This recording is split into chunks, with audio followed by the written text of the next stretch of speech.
Historia de las religiones, capítulo 2. La religión en el antiguo Oriente Medio.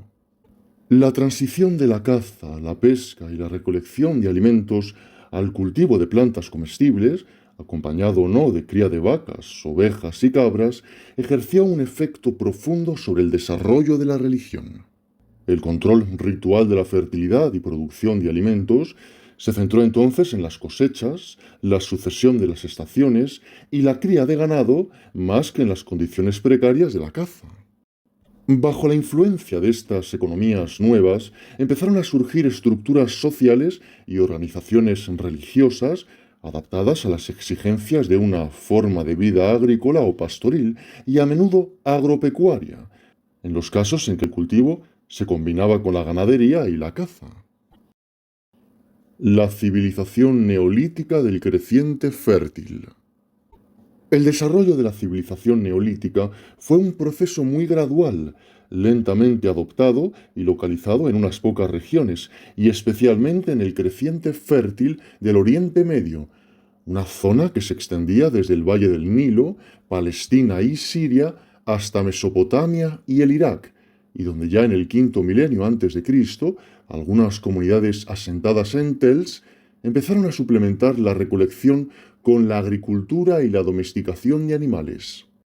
Ejemplo de ello fueron Sialk, en el extremo occidental de la árida meseta iraniana, Kalat Yarmo, en las estribaciones del Kurdistán, al este del Tigris, Tel Hassuna, en Asiria, Merimde, al norte del Cairo y oeste del delta del Nilo, y Badari y Deir Tasa, en el Egipto Medio.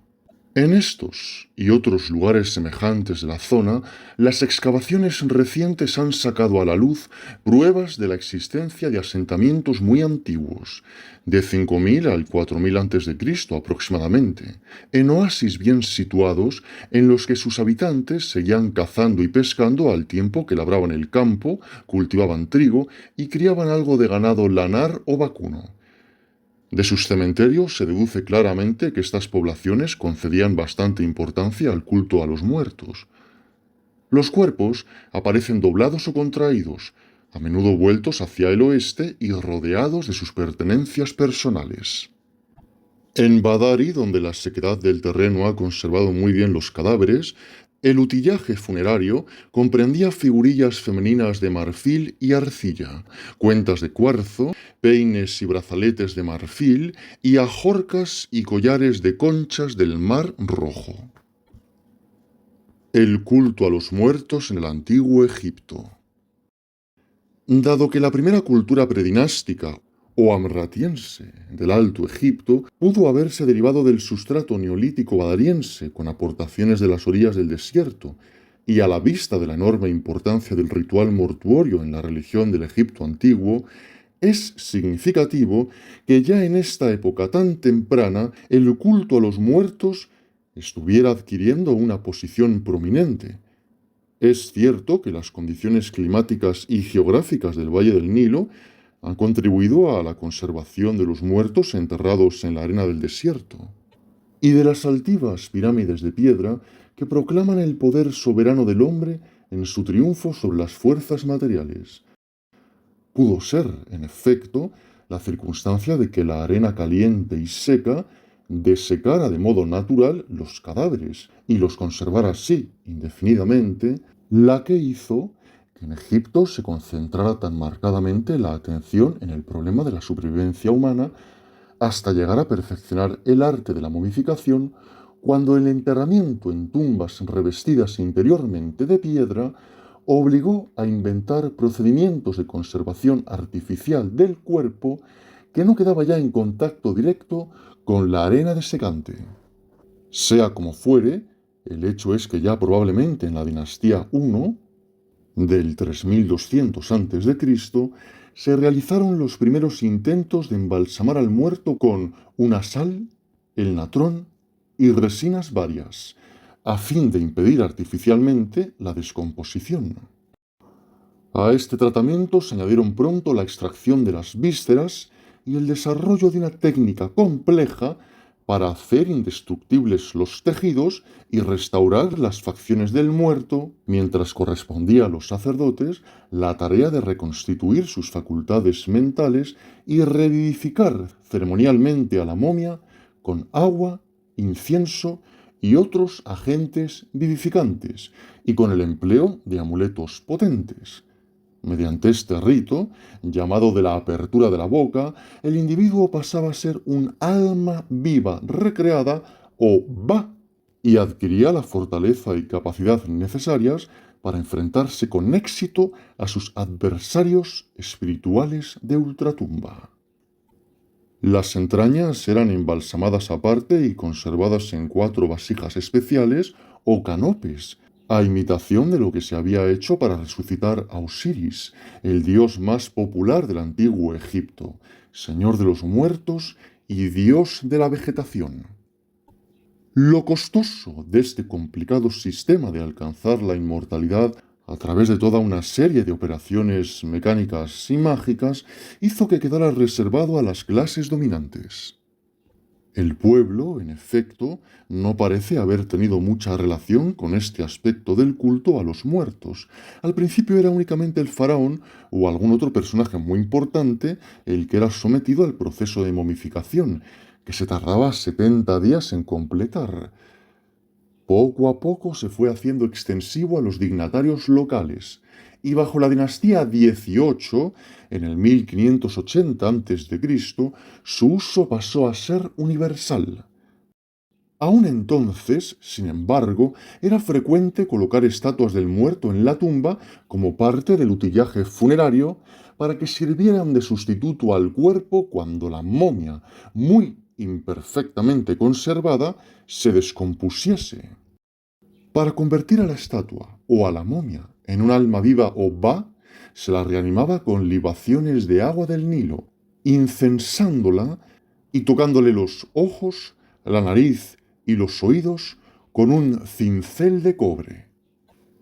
En efecto, al escultor se le llamaba Sen, el que hace vivir, porque su función era la de proporcionar al muerto una morada permanente e imperecedera al esculpir la estatua retrato o la máscara mortuoria como sustituto del cuerpo. La ceremonia de la apertura de la boca se basaba en la que se realizaba durante la momificación real y en el rito diario de ablución que el faraón llevaba a cabo al amanecer en la llamada Casa de la Montaña, antes de entrar en el templo para oficiar como sumo sacerdote.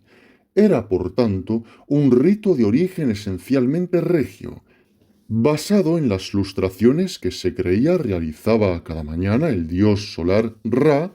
antes de salir por oriente para vencer a la oscuridad y al caos. Cada amanecer, como cada día de año nuevo, era una repetición del primer amanecer en el día de la creación, y era el faraón, en su capacidad divina como hijo de su padre celestial Ra, quien hacía que el sol saliera todos los días para iluminar las 2 tierras, el Alto y el Bajo Egipto, y hacerlas más verdes que un gran Nilo, que una inundación. La monarquía divina. La monarquía divina constituía, en fin, el centro dinámico unificador del Egipto antiguo. Se atribuía al dios solar el haber sido el primer monarca en los tiempos primitivos, y el faraón era su hijo, su imagen y su encarnación física, el que da la vida y media entre Dios y el hombre. Igual que Ra, se bañaba en el océano celeste al levantarse cada mañana. Así también el rey efectuaba a diario abluciones semejantes al amanecer, para renovar su naturaleza y vitalidad divinas, como ese Dios benéfico a quien temen todas las naciones, según afirman los textos repetidamente. Egipto, a menudo descrito como hija única de Ra, le era confiado por su Padre Celestial para que lo cuidara y gobernara como estado teocrático. Para mantener la estirpe y herencia divinas, los faraones se casaban con sus hermanas, y para engendrar un heredero del trono, visitaban a la reina en forma de Ra, resplandeciente en majestad, de modo que tanto antes como después de su muerte, el faraón gozaba de la consideración de Dios, en virtud de su procreación y de su descendencia de los dioses reyes mitológicos de antaño. El último de estos dioses reyes primitivos era el Horus, una deidad celeste del clan del Halcón en la época predinástica, a la que se atribuía la conquista del delta y el establecimiento de una línea única de reyes con administración centralizada. En los comienzos del periodo histórico o dinástico, esta deidad estaba sólidamente establecida en Hieracómpolis, centro predinástico de su culto y de su clan. Allí fue donde se la identificó con el rey del Alto Egipto. Más tarde recibió el nombre de Horus y se creyó que no sólo había heredado el trono, sino también la naturaleza divina, transmitiéndola a su muerte a su sucesor. A ello vino a sumarse la ficción de la realidad filial del faraón con el dios solar Ra, fomentada por los sacerdotes de Heliópolis, centro del culto al sol en la dinastía V, en el 2580 a.C., y la identificación del Horus halcón con Horus el hijo de Osiris, dios de la vegetación y señor de los muertos. Exactamente cómo se llegó a establecer esta ecuación es todavía tema de debate entre los egiptólogos. Cualquiera que sea la explicación que se dé a este hecho, lo cierto es que el faraón reinaba como el Horus osiríaco que, según la leyenda, después de haber sido concebido por Isis cuando ésta volaba sobre la momia de su esposo asesinado, Osiris, vengó la muerte de su padre trabando mortal combate con su tío Set, perpetrador de la conspiración criminal contra Osiris. En esta lucha mitológica entre Horus y Set, se reflejan quizá los conflictos de los reyes Horus predinásticos antes de que la nación fuera unificada bajo el mando de un solo gobernante con prerrogativas divinas. Así Osiris pudo ser un jefe o caudillo local predinástico que introdujo la agricultura entre los pueblos indígenas del delta oriental y que llegó a un enfrentamiento con su rey, Set, cuando los intrusos penetraron Nilo arriba hasta Ábidos. Si Osiris fue asesinado, es posible que su hijo Horus rectificase la situación, y andando el tiempo, el episodio habría quedado inmortalizado en la tradición en términos de un mito y un ritual de muerte y resurrección, en el que el héroe cultural, en este caso Osiris, desempeñase el papel principal. En todo caso, los textos grabados en las pirámides durante las dinastías V y VI, portadores de amplia información sobre el pensamiento y la práctica religiosos de la época y de siglos anteriores, no dejan lugar a dudas de que, lo mismo que todo rey muerto era Osiris, así también todo rey vivo era Horus, que había sido instalado en el trono por decreto de los dioses cuando su padre Osiris fue vindicado por la Enéada o tribunal celestial de 9 dioses. En consecuencia, y pese a todas las complicaciones que las muchas mitologías y tradiciones diversas transmitidas desde la época prehistórica introdujeron en el oficio real, su origen y categoría divinos se mantuvieron siempre indiscutidos. Por sus títulos formales y visto desde cualquier ángulo, el faraón era el compendio vivo en cuanto de divino había en el valle del Nilo, y en su personalidad compleja abarcaba los atributos de todos los dioses en él encarnados. En teoría, era él el sacerdote de cada templo y cada dios, aunque en la práctica se viese obligado a delegar sus funciones sacerdotales en los miembros del clero local, que en calidad de diputados o vicarios suyos oficiaban en su nombre y personificaban a los dioses en las diversas ceremonias. No está nada claro hasta qué punto el propio rey era adorado en vida, pero a su muerte era objeto de un complejo culto funerario como el de todos los muertos osiriacos. Al principio, como hemos visto, solamente los reyes y los nobles alcanzaban la incorruptibilidad mediante la técnica ritual prescrita, y los textos de las pirámides están dedicados principalmente a procurar vida eterna al faraón en el reino celestial. Hay en ellos vívidas descripciones de cómo se imaginaba su ascensión al cielo, por una escala como la del sueño de Jacob en Betel, o montado sobre el rabo de una vaca celeste.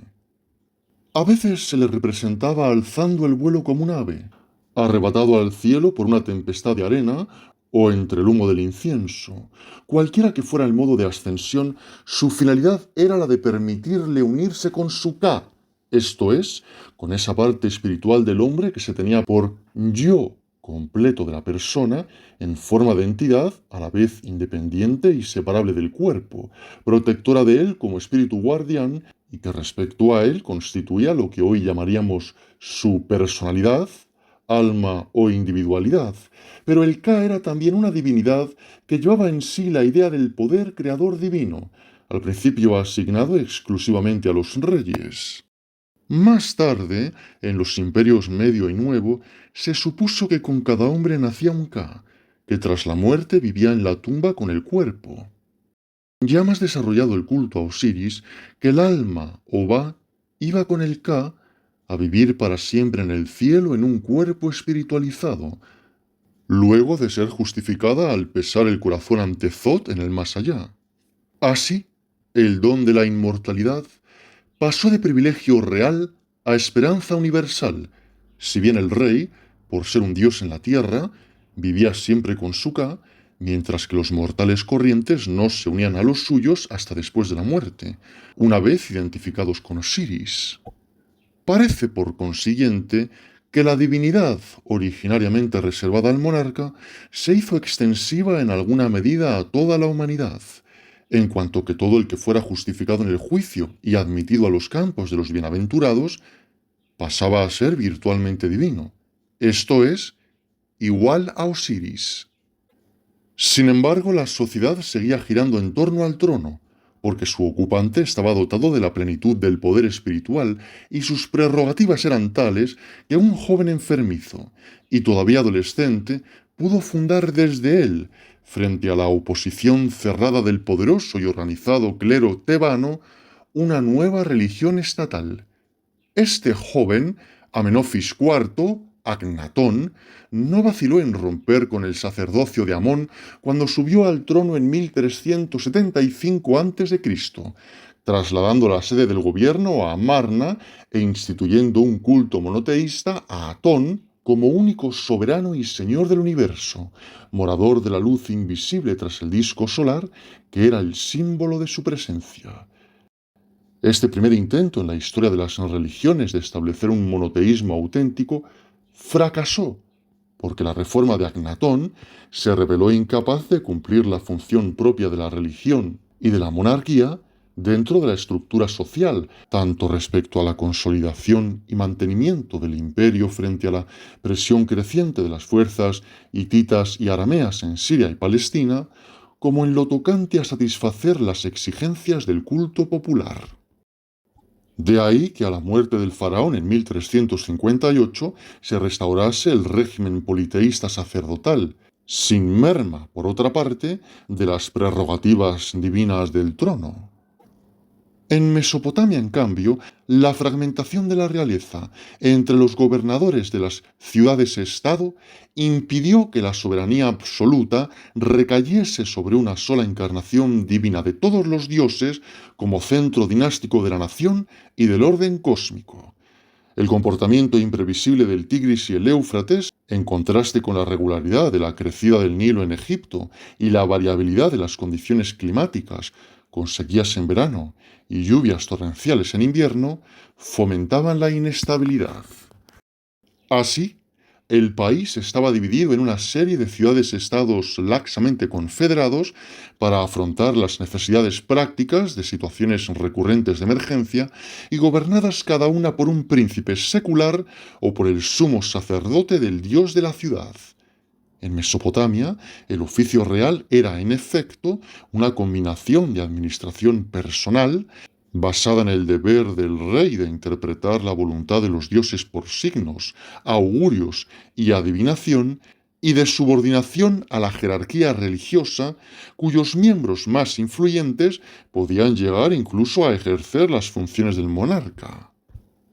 Aun después de que Hammurabi unificara el estado en forma de imperio en el segundo milenio antes de Cristo, haciendo a Babilonia capital y colocando a su dios principal Marduk a la cabeza del panteón, sobre el rey siguió pesando la obligación de entregar los símbolos de su dignidad al sumo sacerdote todos los años en la fiesta del Año Nuevo, y de ser repuesto en el cargo por él, que actuaba en representación de Marduk. El matrimonio sacro. Semejante acto de humillación real habría sido inimaginable en Egipto, donde, como hemos visto, los faraones reinaban como dioses encarnados y centro de toda la estructura social. En Babilonia, en cambio, los reyes eran seres humanos que habían sido elegidos por los dioses para actuar como servidores suyos en la tierra y servir de instrumento a la diosa madre, Inanna o Istar, a quien se consideraba agente dispensador de la vida y que escogía al rey para esposo suyo. Cuando en el valle del Nilo se quería engendrar un heredero para el trono, la reina era visitada por su real esposo en toda su majestad y gloria divinas. En la fiesta mesopotámica de Año Nuevo, el rey, en representación de Tammuz, a la vez hijo y esposo de Istar, se unía en matrimonio sacro a una sacerdotisa que personificaba a la diosa madre para renovar la vida de la naturaleza en primavera. En esta unión era ella, y no el rey, quien desempeñaba la parte más activa. Tenga o no razón el profesor Frankfurt al afirmar que sólo se divinizaba a aquellos reyes a quienes la diosa había ordenado compartir su tálamo, es un hecho que las ceremonias de Año Nuevo acababan con la celebración de la unión nupcial del rey y la sacerdotisa, en una relación Tammuz-Istar, para despertar de nuevo a las fuerzas creadoras de la primavera. La irregularidad de las estaciones fue siempre causa de gran inquietud en Babilonia. Por ello era preciso que los habitantes de Mesopotamia no dejaran nada al azar, y menos a los caprichos de la naturaleza. Parece ser que desde tiempo inmemorial, desde alguna época del pasado prehistórico, se celebraban las bodas del joven dios que más tarde recibiría el nombre de Tammuz. Dado que la diosa era una encarnación de la fecundidad de la naturaleza y que su esposo encarnaba la potencia creadora de la primavera, se comprende fácilmente que su unión, figurada a través de sus representantes y equivalentes terrenales, se considerara eficaz en orden a la reanimación de las fuerzas vegetativas latentes en una coyuntura crítica de la sucesión de las estaciones. Así, por ejemplo, en el tercer milenio antes de Cristo, se celebraban los desposorios anuales del dios pastor Dumuzi, Tammuz, con la diosa madre sumeria Inanna en el matrimonio ritual del rey de Isin, Mesopotamia meridional, en el papel de esposo divino, con una sacerdotisa que personificaba a Inanna, con el fin de asegurar la prosperidad del año entrante. Pero mientras que en Egipto el faraón ejercía su función vivificadora en cuanto que hijo vivo de su padre divino, en Mesopotamia el rey era el instrumento pasivo y obediente de la diosa, y era ella la autora y dispensadora de la vida. Además, en lugar de reinar como Horus vivo y triunfante, su prototipo, Dumuzi o Tammuz, era un dios doliente que dependía de su madre esposa, Inanna o Istar, para su rescate del mundo subterráneo al que había descendido. El dios que muere y resucita. Fue este extendido mito del dios anual de la vegetación que muere y vuelve a la vida en el ciclo de las cosechas el que halló su expresión característica en la historia de Tammuz y su representación en el ritual estacional mesopotámico. El joven hijo verdadero, pues eso significa su nombre sumerio Dumuzi, moría cada año y pasaba al país de la oscuridad y de la muerte, del que nadie retorna. La diosa madre le seguía para obtener su liberación del lugar temible, y mientras ella permanecía en el mundo subterráneo, cesaba toda vida sobre la tierra, lo mismo que en la narración griega paralela se afirma que ninguna planta floreció, ni nació ningún animal ni hijo de hombre durante el tiempo en que Perséfone permaneció recluida en el reino de Plutón. El mismo tema reaparece en el mito y ritual de Adonis, que se celebraba en Asia Menor y el Mediterráneo Oriental a mitad de verano, cuando se creía que tenía lugar la muerte del señor, Adón, Sirio. A diferencia, sin embargo, del viril y joven Tammuz, Adonis personificaba la primavera efímera destinada a pasar como una sombra, a morir sin haber madurado. El dios doliente y resucitado de Mesopotamia era una figura madura, revivido y restaurado para cumplir sus relaciones nupciales fecundas con la diosa fuente de toda vida, personificaba el poder regenerador y conservaba esa armonía entre la naturaleza y la sociedad de la que dependía la prosperidad del país. En algunos aspectos era el equivalente del Osiris egipcio y el Adonis sirio, el Atis anatolio y la Perséfone griega con sus respectivos consortes, ya que la muerte y la resurrección constituyen el tema fundamental de todas estas versiones de lo que quizá pudo ser un relato común basado en la sucesión de las estaciones. Sin embargo, el dios doliente de Mesopotamia era una figura compleja, con peculiaridades propias que le diferenciaban de todas las demás divinidades comparables del creciente fértil, Asia Menor y el Egeo, o de hecho, del concepto de Freyser, del dios que muere, como espíritu generalizado de la fertilidad que perece para volver a vivir. Su relación con Istar y Nana era muy distinta de la de Osiris con Isis. No fue nunca un dios muerto que viviese y reinase con su hijo póstumo, como Horus y el faraón, su equivalente vivo.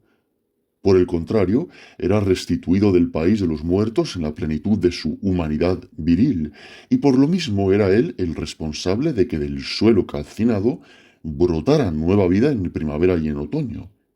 En consecuencia, su liberación por la diosa y su restauración como hijo resucitado suyo se celebraban en medio del regocijo general. El amargo llanto por Tammuz, con gemidos y cantos fúnebres sobre la efigie del dios muerto, se transformaba en gozo cuando la derrota pasaba a ser victoria y la vida prevalecía sobre la muerte periódica de la naturaleza.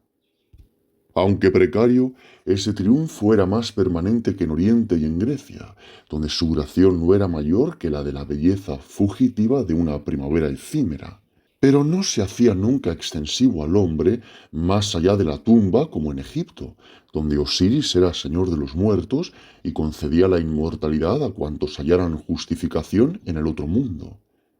En Babilonia, la tumba era el temible país sin retorno de todos los mortales, fueran reyes o plebeyos. Por tanto, la renovación de la vida en la naturaleza no llevaba consigo la idea de una existencia futura para el hombre. La fiesta de Año Nuevo.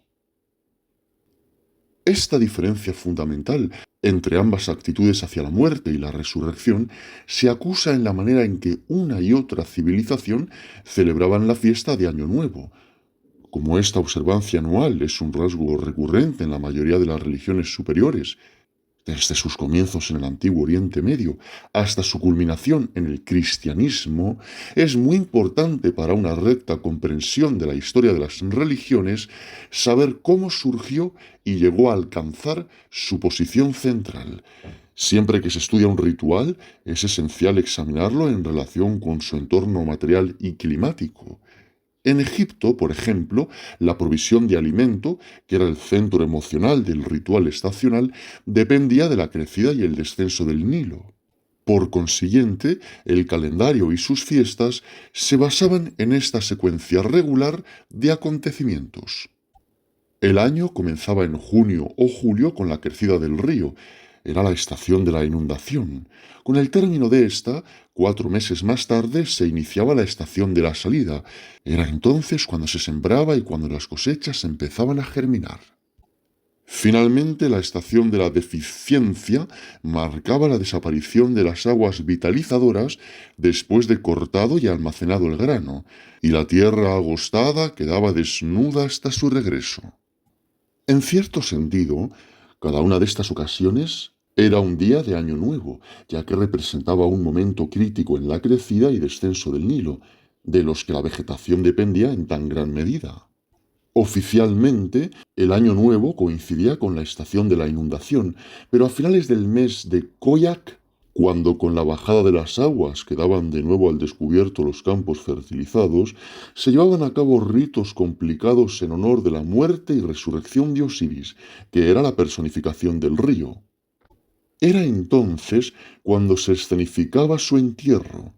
De una inscripción tardía grabada en los muros del templo de Dendera, Alto Egipto, se deduce que una efigie de Osiris, fundida en un molde de oro en forma de momia, con la corona blanca de Egipto en la mano,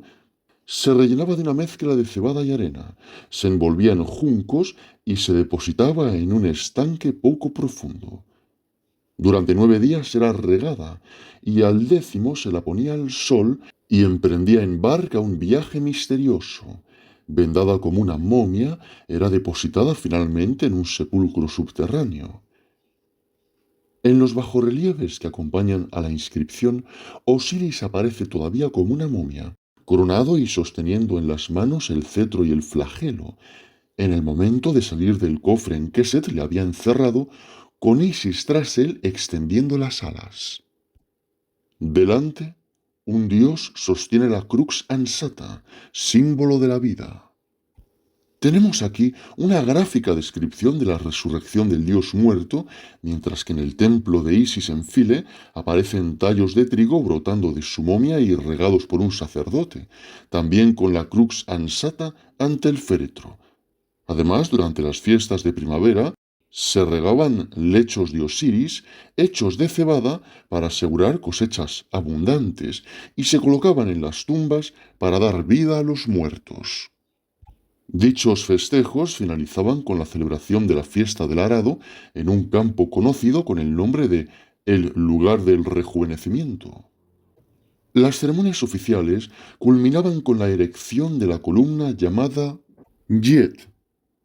semejante a un poste de telégrafos con 4 o 5 travesaños en su parte superior, a veces en forma humana, con manos que sujetaban el cetro y el flagelo, y cabeza humana, coronada con un par de cuernos y 2 plumas osiríacas, o adornada con la crux ansata y 2 brazos sosteniendo el disco solar.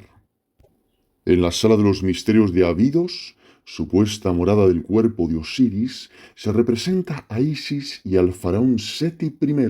levantando entre ambos la columna. En un bajorrelieve de una tumba de Tebas aparece el rey alzando la columna Yed con sogas y ayudado por un sacerdote, mientras la reina y sus 16 hijos portan sistros y sonajas. Cerca se desarrolla un combate simulado y se conducen rebaños de vacas alrededor de las murallas de Menfis. Aunque originariamente el Yed podía simbolizar a cualquiera de los dioses, en época muy temprana fue asociado a Osiris y se creía que su erección al principio de la primavera, en el primer día del año, determinaba su renacer en el cielo. Si se practicaba el rito a beneficio del rey entonces reinante, debía ser para permitirle ejercer sus buenos oficios en orden al mantenimiento de la prosperidad del país durante el año entrante. De todos modos, dado que Osiris impulsaba el crecimiento del trigo y la crecida de la inundación de la que dependía la vegetación, personificaba el brote de la vida desde la muerte. Por lo tanto, también Osiris tenía que renacer al comienzo del año, cuando las aguas fertilizantes del Nilo iniciaban sus funciones fructificadoras y el grano estaba a punto de brotar, por así decirlo, de su cuerpo. Era esto lo que simbolizaba la erección del Yed por el faraón, en su calidad de Horus, siendo tan estrecha la relación entre el faraón y Osiris que la renovación del uno dependía de la resurrección del otro. Era efectivamente en el primer día de primavera cuando tenía lugar una ceremonia muy antigua de renovación real, el Sed. Su celebración era periódica, 30 años después de la subida al trono del faraón o a intervalos más cortos, y adoptaban la forma de una reinvestidura que confirmaba en su reinado al soberano mediante un rejuvenecimiento ritual. Después de sentarse alternativamente en 2 tronos para simbolizar su dominio sobre el Alto y el Bajo Egipto, el faraón cruzaba ceremonialmente el patio del templo, afirmando así su poder legítimo sobre el país entero. Seguidamente se le llevaba en litera a la capilla de Horus de Libia para allí recibir el cetro, el flagelo y el cayado, insignias de su dignidad. Envuelto en un manto, era proclamado 4 veces y recibía el homenaje de sus súbditos y la bendición de los diversos dioses a través de sus respectivos sacerdotes.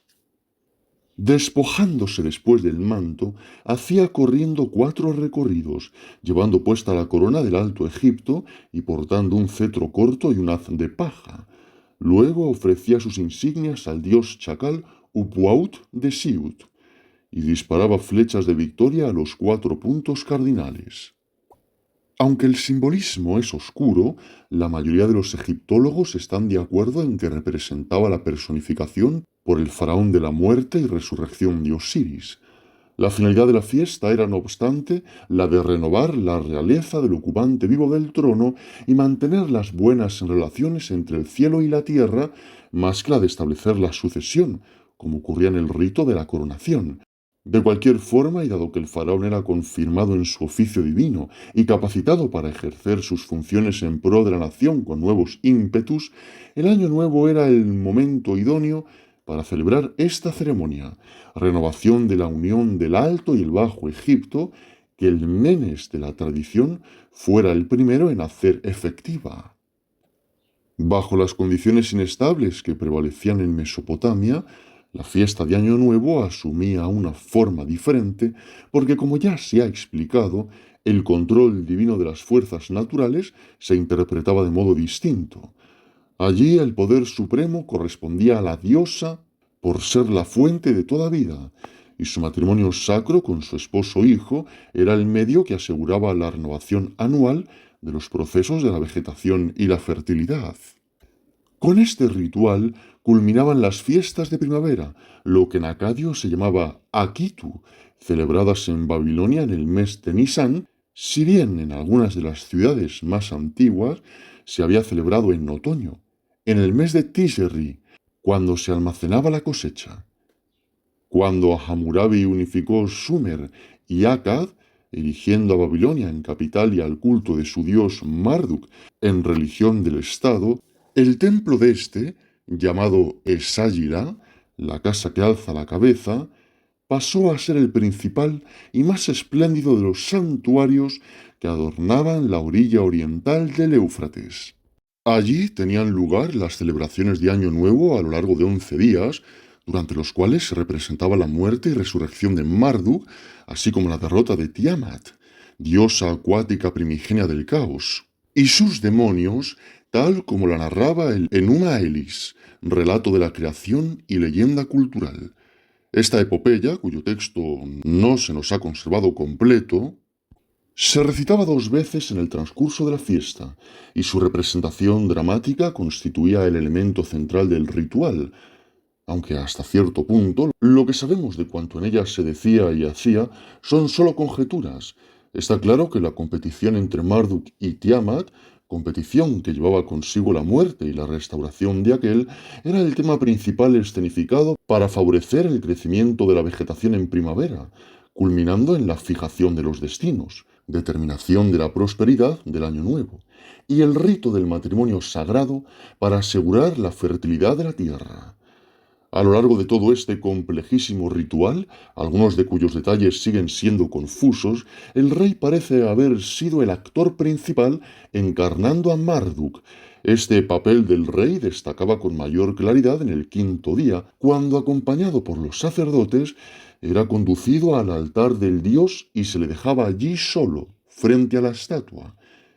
Desde un santuario interior entraba entonces el sumo sacerdote, y despojada al monarca de sus insignias reales, que depositaba sobre un escabel ante Marduk. Acto seguido le abofeteaba, le tiraba de las orejas y le obligaba a arrodillarse ante la imagen y hacer una confesión negativa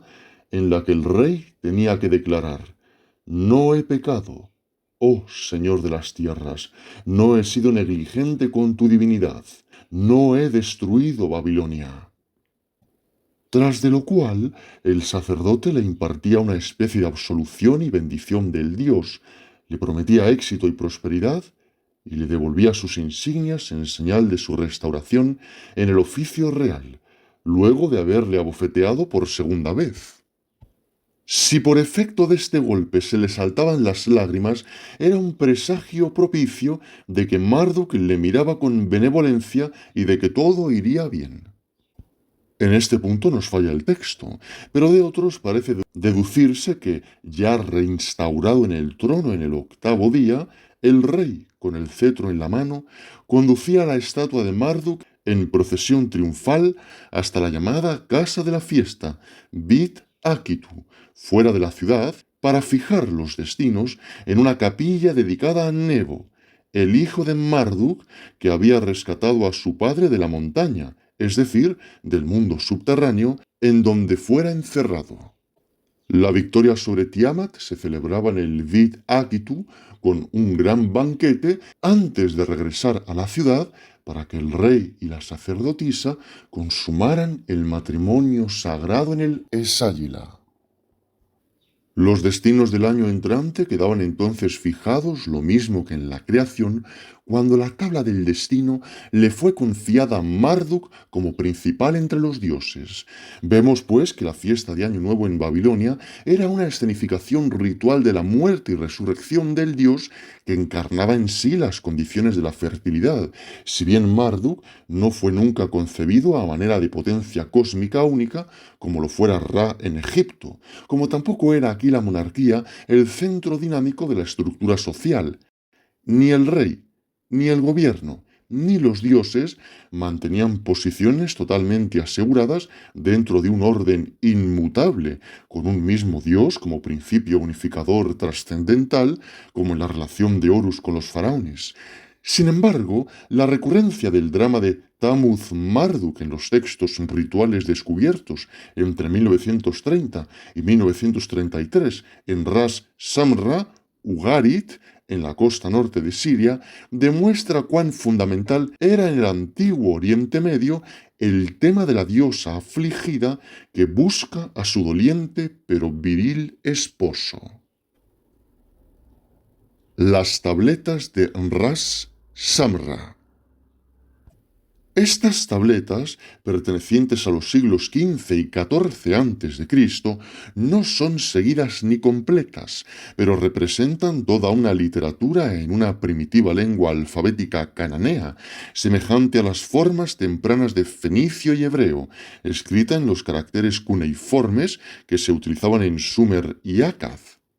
Formaban parte del archivo de un templo local de la época de Amarna, a mediados del segundo milenio antes de Cristo, y su desciframiento todavía incompleto ha revelado que contienen en forma poética una serie de leyendas, mitos y rituales que presentan notables semejanzas con el culto de Tammuz. Se repiten en ellas, por ejemplo, las hazañas de un dios del cielo llamado Aleyan, hijo de Baal, y su enemigo Mot, hijo de El, el señor del mundo subterráneo. Después de un combate con un dragón llamado Yam o Nar, que finalizó con la victoria de Aleyan, el vencedor parece haber sido instalado en un palacio real, pero el benefactor Aleyan fue asesinado en pleno verano, y de su descenso al mundo subterráneo eran símbolos las plantas marchitas y el suelo agostado durante la estación de la sequía. Su esposa, Anat, aparentemente la Istar de esta leyenda, emprendió la búsqueda de su cuerpo, y cuando encontró a Mot, el adversario, le cogió, le abrió de arriba abajo con una hoz ritual, arpé, y le aventó, le asó al fuego, le trituró en una muela, esparció su carne sobre los campos y la dio a comer a los pájaros. Le trató, en fin, como al grano recolectado. Más tarde, Mot fue resucitado y persuadido por la diosa del sol de que se rindiera y reconociera la realeza de Aleyan, con lo cual la tierra recobró su fertilidad. En el estado actual de los textos y de sus traducciones, la mitología que contienen resulta aún muy incierta, pero el tema central parece ser el de una lucha entre la vida y la muerte en la naturaleza, desarrollada en forma de drama de la vegetación, en el que participan numerosos dioses y diosas. Ello no ha de sorprendernos Si pensamos que fue en el norte de Siria donde floreció el culto de Adonis, con sus semillas germinantes sembradas en macetas llamadas jardines para simbolizar la vegetación de primavera, con sus lamentaciones por el joven dios y las plantas marchitas. Si, como parece muy probable, los textos eran rituales litúrgicos de Año Nuevo, es posible que esos ritos finalizaran con un matrimonio sagrado que asegurase la continuidad de la fertilidad de la naturaleza. Hay en dichos textos una o dos alusiones que apuntan a la celebración de una ceremonia nupcial. No podemos estar del todo seguros, pero hay razones para creer que el ritual de Ras Samra era una versión cananea del culto a Adonis Tamuz. Sin duda con sus características y diferencias propias, como en las celebraciones paralelas que encontramos en otras regiones del creciente fértil. Detrás de todas ellas estaba la relación común de esos dioses con la vida de la vegetación, relación que llevaba consigo su sufrimiento y muerte cuando el grano era cortado y trillado, y su resurrección con la reaparición de las cosechas después de las lluvias de primavera y de otoño, o de la crecida del río dentro del ciclo anual de la naturaleza. Dado que el rey y la reina eran sus encarnaciones o servidores en la tierra,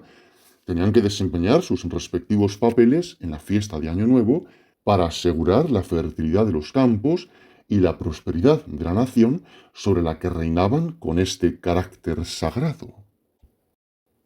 Los hebreos. Dentro de este marco general y sobre este fondo es donde hay que estudiar los comienzos de la religión hebraica. La nación que más adelante se llamaría Israel era de origen mixto. En el segundo milenio antes de Cristo había hecho su aparición en el norte de Mesopotamia, procedente de la combinación de un grupo no semítico, los hurritas, cuyo hogar ancestral se situaba en las montañas del Kurdistán, con un pueblo muy disperso al que bastantes fuentes contemporáneas designan con el nombre de Jabiru. Emigrando hacia el oeste, llegaron finalmente a Palestina y allí se mezclaron con la población semítica cananea, tal como se indica en las historias de los patriarcas Abraham, Isaac y Jacob y en el libro del Génesis. Huelga decir que estas narraciones son en muy gran medida legendarias en cuanto a sus detalles e intención, reflejando situaciones etnológicas y creencias y prácticas religiosas muy posteriores. De todos modos, suministran alguna información sobre lo que sucedía en esa parte del Oriente cercano durante la primera mitad y mediados del segundo milenio, cuando los antepasados de Israel vagaban con sus rebaños entre Mesopotamia septentrional y Siria, y un grupo mezclado de nómadas, los Ixos, habían invadido Siria y Palestina desde el norte, llegando incluso a dominar en Egipto hasta su expulsión hacia 1570 a.C. Así, la historia de Abraham resume a grandes rasgos la historia tribal de una parte de los Jabiru. Se nos dice que Isaac hizo traer a su esposa de Harran, en Mesopotamia septentrional, Génesis capítulo 24, y parte de ese pueblo compuesto que más tarde serían los hebreos pasó a Egipto siguiendo a la avalancha de los Ixos desde el norte, Génesis capítulo 12 versículo 10, capítulo 26 versículo 1. Transcurrido cierto tiempo, los hallamos instalados en la tierra de Gosén, que pudo haber sido el Wadi Tumilat del delta oriental. En este punto, sin embargo, se plantea un problema todavía por resolver, suponiendo que tenga solución. Todo induce a creer que los hebreos estuvieron estrechamente vinculados a los Ixos, y que al menos algunos de ellos se infiltraron en Egipto durante la amplia migración de pueblos que en aquel periodo se desarrollaba en todo el Oriente Medio. No obstante, resulta muy difícil determinar las fechas de su entrada en el Valle del Nilo y su éxodo posterior. Su llegada parece que debió coincidir con la ocupación de los Ixos, ya que únicamente en esa época podrían haber sido bien acogidos, como indica la historia de José, si aceptamos su historicidad, y haber gozado de la hospitalidad del país. Parece, pues, que la mudanza de su fortuna bajo un faraón que nada sabía de José, a que alude el primer capítulo del libro del Éxodo, se produjo cuando la invasión de los Hicsos llegó a su término hacia 1570 a.C., pero la mención de las ciudades de depósito Pitom y Ramsés como edificadas por los hebreos esclavizados, Éxodo 1, versículo 11, ha inducido a algunos eruditos a creer que su opresor sería Ramsés II, del 1300 al 1224 a.C., y no Ahmes I, el autor de la expulsión de los Hicsos. Se ha sugerido en consecuencia que la huida que conocemos con el nombre de Éxodo tuvo lugar después de acceder al trono el sucesor de Ramsés II, Menepta, del 1223 al 1215 a.C., quien sabemos por una estela descubierta en Tebas en 1896 tuvo que sofocar revueltas en Palestina. Después de la Primera Guerra Mundial, el profesor Garstang llevó a cabo extensas excavaciones en Jericó, de las cuales dedujo que la ciudad había sido destruida en la segunda mitad de la Edad del Bronce tardía, hacia 1400 a.C. Ello parecía confirmar la cronología de 1R64, que fecha el Éxodo 480 años antes de la construcción del Templo de Jerusalén por Salomón. Por tanto, este investigador afirmó que el responsable de la esclavización de los hebreos fue Tutmés III, del 1501 al 1447 a.C., y que a su muerte, en 1447, fue cuando estos lograron sacudirse un yugo que había llegado a ser insoportable. Todas estas hipótesis contradictorias indican que nos hallamos ante un problema sumamente complejo, y de hecho cada una de las teorías propuestas como posibles soluciones del mismo tropieza con dificultades casi insuperables a la hora de reconciliar las tradiciones bíblicas con los datos arqueológicos. Así pues, la fecha y detalles de la conquista y ocupación israelitas de Palestina son todavía muy dudosos y no podemos afirmar con seguridad quiénes eran realmente los Hicsos, ni cuáles fueron exactamente sus relaciones con los hebreos. El profesor Rowley pasó revista a la evidencia existente hasta 1950 en sus conferencias Schweich, publicadas en ese año bajo el título de From Joseph to Joshua, Oxford University Press, ya que en vista de la destacada posición que ocupa el Éxodo dentro de la religión de Israel, la cuestión reviste considerable importancia. Se recomienda a los lectores que deseen abundar en ella que consulten la obra citada, donde hallarán indicaciones bibliográficas sobre el tema. El Dios de los Hebreos. Algunas de las dificultades que hemos citado se derivan quizá del hecho de que hubo más de una entrada de hebreos en Palestina y de que solamente una parte de ellos, quizá las tribus de José, emigró a Egipto, mientras el resto permanecía en aquella región. En su forma actual, el relato veterotestamentario de la conquista y asentamiento en la tierra prometida, tal como aparece en el libro de Josué, es en gran medida obra de autores y correctores del reino meridional de Judá, que pese a algunas discrepancias, presentaron la invasión como un acontecimiento único dirigido por Josué tras la muerte de Moisés. Si bien todas las tradiciones coinciden en hacer de Moisés la figura de enganche de los hebreos cautivos y su centro aglutinante después del Éxodo, difieren en cambio en lo tocante a los comienzos del culto al Dios de Israel bajo el nombre de Yahvé. En el documento más antiguo, redactado en Judá no más tarde del siglo VIII a.C. y designado habitualmente por la letra J, se da a Dios el nombre de Yahvé desde el principio de la humanidad en el jardín del Edén. En el documento más o menos contemporáneo y difundido en el reino de Israel o zona norte de Palestina, la revelación del nombre divino se atribuye a Moisés, cuando ante la zarza ardiente de Madián recibió el mandato de ir a sus compatriotas cautivos en Egipto con un mensaje de liberación de parte del Dios de sus padres, el Abraham, Isaac y Jacob, al que llamarían Yahvé. El documento sacerdotal o P compilado después del regreso de los judíos de su destierro en Babilonia, en el siglo VI, confirma esta versión. En la teoría documentaria del Pentateuco, se supone refundida a partir de 4 documentos: el Javista, el Yavista, el Eloísta, el Deuteronomio y el Priester Codex.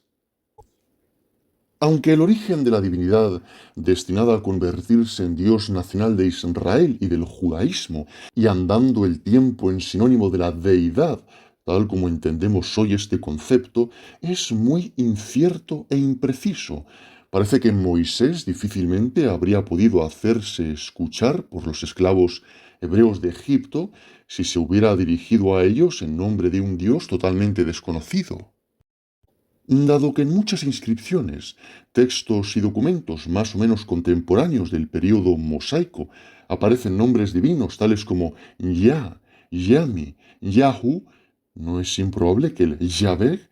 fuera el apelativo familiar de una deidad semítica occidental de la época, y más concretamente entre los kenitas, un clan madianita que vivía en las proximidades del Horeb, el monte sagrado identificado erróneamente con el Sinaí.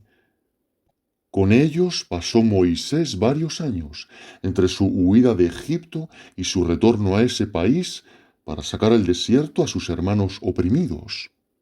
Éxodo 2, versículo 15. Allí guardaba los rebaños de su suegro Jetro, que se supone debió ser un sacerdote de Yahvé. Éxodo 3, versículo 1. Éxodo 18, versículo 1. Por consiguiente, pudo ser Jetro el primero en introducir a Moisés en el conocimiento de Yahvé y quien le instruyó en el culto a su dios kenita. Algunos estudiosos, sin embargo, opinan que Yahvé era de origen árabe y que Jetro se convirtió a su culto al comprobar su poder entre los israelitas. En un caso como en el otro, no era una deidad autóctona hebrea, y apenas cabe dudar de que fue la influencia de Moisés lo que determinó su adopción por las tribus sacadas por él de Egipto. De ser un dios de esta confederación meridional de hebreos, poco a poco se fue convirtiendo en centro aglutinante de la nación entera de Israel. Cuando las diversas tradiciones se combinaron en la narración común que encontramos en las escrituras del Antiguo Testamento en su forma actual, se presentó a Yahvé como al Dios que había elegido a Israel como pueblo predilecto, que lo había librado de la servidumbre de Egipto, que se había revelado a su siervo Moisés en el monte sagrado Horeb, llamado Sinaí, y establecido con los israelitas una relación de alianza a través de su caudillo en los días de su peregrinaje por el desierto. Aunque gran parte de esta tradición antigua es contradictoria, confusa e imposible de correlacionar con los testimonios arqueológicos e históricos y la cronología contemporánea, sí se puede razonablemente dar por cierto el hecho de que un grupo de hebreos vivió en Egipto a principios del segundo milenio antes de Cristo, fue reducido a la esclavitud y finalmente liberado por un caudillo en la persona de Moisés. Él fue además el principal responsable de la introducción del culto a Yahvé como Dios que había obrado todos aquellos prodigios en beneficio de su pueblo. Aparentemente en el reino meridional de Judá se creía que Yahvé había sido adorado siempre desde el principio de la creación. Según la tradición norteña, su culto no fue establecido hasta su revelación a Moisés. Esta discrepancia se explica si pensamos que entre las tribus del sur era efectivamente conocido antes de que Moisés entrara en escena, ya fuera como deidad antigua de los kenitas, ya como un dios tribal árabe, mientras que en las demás regiones su introducción fue posterior y por tanto atribuida únicamente a la revelación mosaica. Una vez verificada esta, Israel se consideró vinculado a Yahvé en una relación peculiar de alianza, en virtud de su respuesta a su adopción. La alianza y la monarquía. Cuán hondamente arraigó esta convicción lo demuestra la posición única que Yahvé ocupó a partir de entonces en la nación, a medida que los dioses tribales de los primeros hebreos eran absorbidos por el Dios único de la confederación de Yahvé, y que el poder y el prestigio de la deidad confederada aumentaban, poco a poco fue asumiendo un dominio absoluto sobre la totalidad de Israel. A pesar de sus antecedentes en el desierto, retuvo la supremacía tras el asentamiento en Palestina y la adopción de un modo de vida agrícola, sin que a ello fueran obstáculo la poderosa influencia y el atractivo de los cultos indígenas de la vegetación. Es cierto que la naturaleza y atributos de los vales palestinos fueron transferidos a Yahvé, y a menudo el culto desarrollado en los santuarios era prácticamente el mismo que se había dedicado a su ocupante anterior, una deidad cananea. De hecho, la pugna entre ambas religiones se perpetuó hasta que Israel fue de nuevo conducido al cautiverio, esta vez en Mesopotamia, a principios del siglo VI a.C. Lo demuestran muy claramente los profetas hebreos que, 2 siglos antes, denunciaban en términos inequívocos las corrupciones que prevalecían en su época y las consecuencias que inevitablemente acarrearían a la nación. De todos modos, Palestina era oficialmente la tierra de Yahvé, donde Yahvé constituía el centro de consolidación de una teocracia unificada religiosa y políticamente en torno a su culto y bajo su jurisdicción. El vínculo entre la nación y su Dios dependía de la observancia de la alianza y su culto, cuya primera condición era la lealtad absoluta a Yahvé y sólo a Él, y la obediencia explícita a sus mandatos. Si bien es cierto que este ideal de los profetas y sus sucesores no llegó a realizarse hasta la disolución de la monarquía, era inherente a la tradición anterior. Mientras que el monoteísmo ético de tipo profético es de aparición relativamente tardía, es decir, posterior a la conquista y ocupación hebreas de Palestina, y el establecimiento de un gobierno unificado del norte y el sur bajo David, Moisés había logrado asegurar la lealtad de cierto número de tribus a un solo Dios, Yahvé,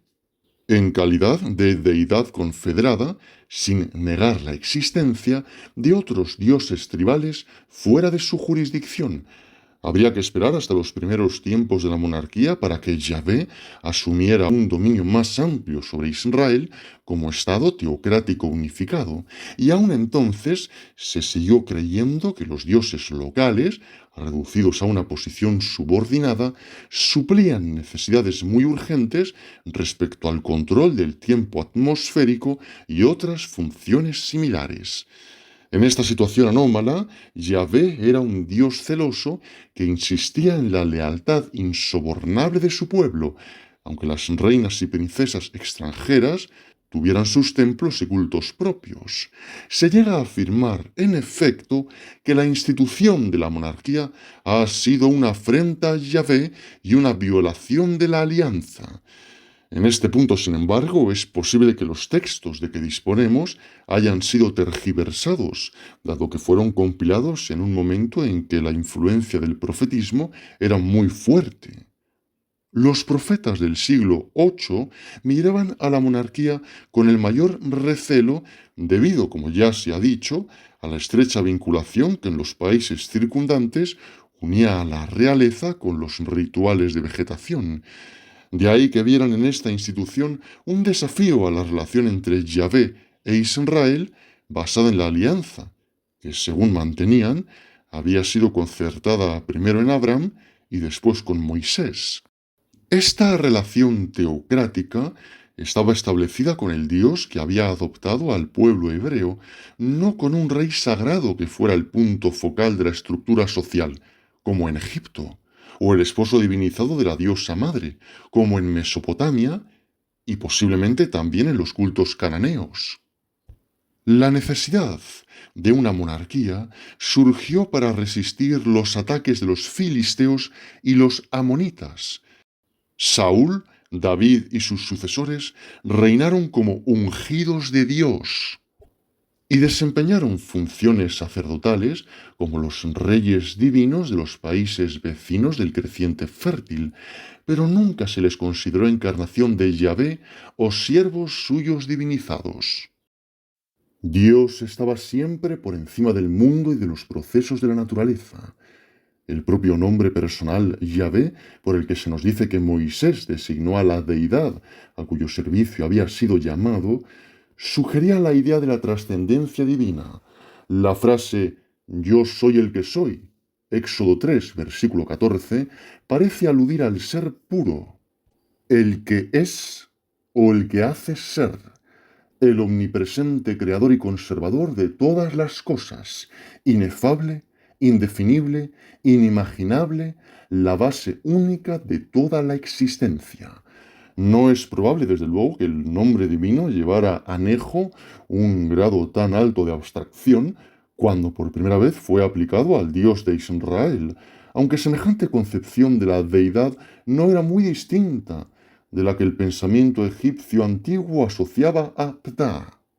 De todos modos, el monoteísmo hebraico que expresaban los profetas nacía de la convicción de que el Dios que se había revelado a los antepasados de la nación en una época de adversidad y los había llevado del desierto a la tierra prometida, reinaba sobre todas las cosas según su voluntad y designios. Aquellos acontecimientos prodigiosos habían sucedido mucho antes de la monarquía, por lo que difícilmente podía considerarse a los reyes hebreos como mediadores entre la nación y sus dioses, como se hacía en las demás civilizaciones del antiguo Oriente Medio. Cuando al fin se concertó una alianza entre Yahvé y la casa de David, el reino del norte no vaciló en repudiar su herencia en el hijo de Jesé, después de que su nieto Roboam se negara a prestar oídos a sus quejas. 1 Reyes 12, versículo 12 al 16. Ni qué decir tiene que, dentro de la tradición del sur, este hecho se presenta como un grave pecado por parte de Jeroboam I, pero ello no fue obstáculo para que el yavismo quedara tan firmemente establecido como religión oficial en el norte como en el sur, dado que la alianza era independiente de cualquier dinastía terrena. Por consiguiente, la caída de la monarquía, primero en Israel con la captura de Samaria por los asirios en el 721 a.C.,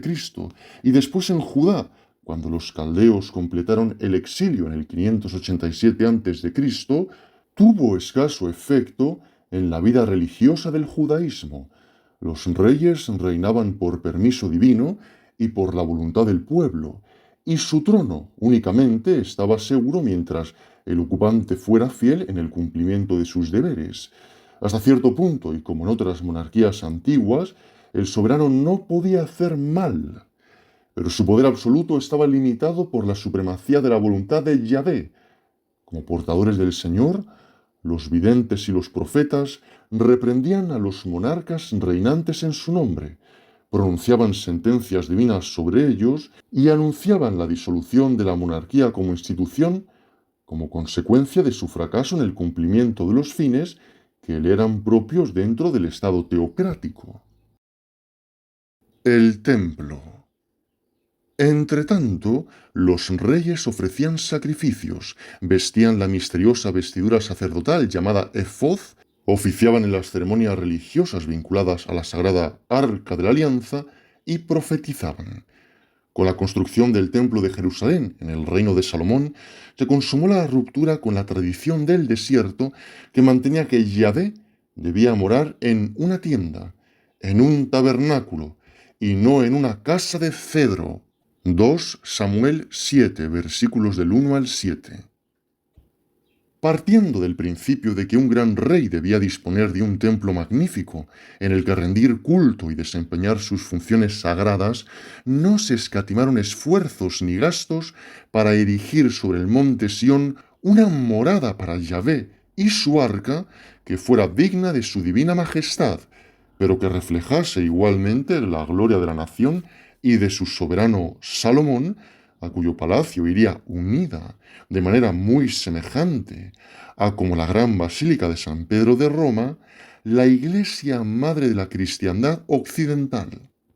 Es un apéndice del Vaticano y se alza dentro de sus muros. El trazado del templo, obra de un arquitecto tirio, seguía el modelo de los de Egipto y Fenicia y su construcción fue llevada a cabo principalmente por artesanos extranjeros. Además, iba provisto y equipado de idénticos ornamentos, emblemas y decoración. No sabemos exactamente cómo se desarrollaba en él el culto ni a quién iba dirigido, ya que las descripciones que del oficio divino da el Antiguo Testamento están corregidas por monoteístas posteriores que eliminaron cuantas referencias encontraron contrarias a su fe y práctica propias, pero sus diatribas contra los santuarios locales de otras partes del país, dispuestos de modo semejante,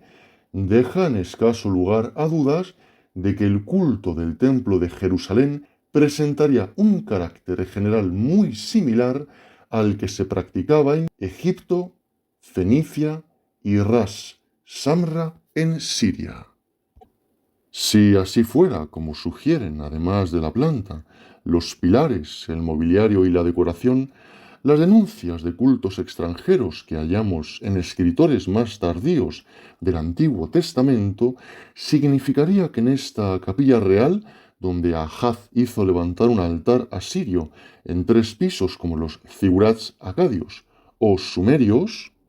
2 Reyes 16, versículo 10 al 15, se llevaban a cabo ritos solares egipcios, el culto a la serpiente y sacrificios cananeos, el ceremonial cósmico mesopotámico y las lamentaciones de Tamuz. En medio de este escenario politeísta se alzaba el arca, entronizada entre los dioses de las naciones vecinas, cuyo culto, aquí como en los santuarios que Salomón construyó para uso de sus esposas extranjeras, gozaba de la protección especial del rey. El que Yahvé sobreviviera como único Dios legítimo de Israel, hasta llegar a ser reconocido como único Señor del universo, constituye el logro más notable de la religión hebraica. Por debajo de todas las vicisitudes de su accidentada historia, la alianza siguió siendo la única realidad básica permanente. La monarquía podía elevarse y caer. El legado nacional de la tierra prometida podía perderse temporalmente, pero la relación de Israel con su Dios se mantenía. Era la alianza la que confería a la estructura social y la organización religiosa esa estabilidad que la monarquía divina garantizaba en otras regiones del Oriente Medio antiguo.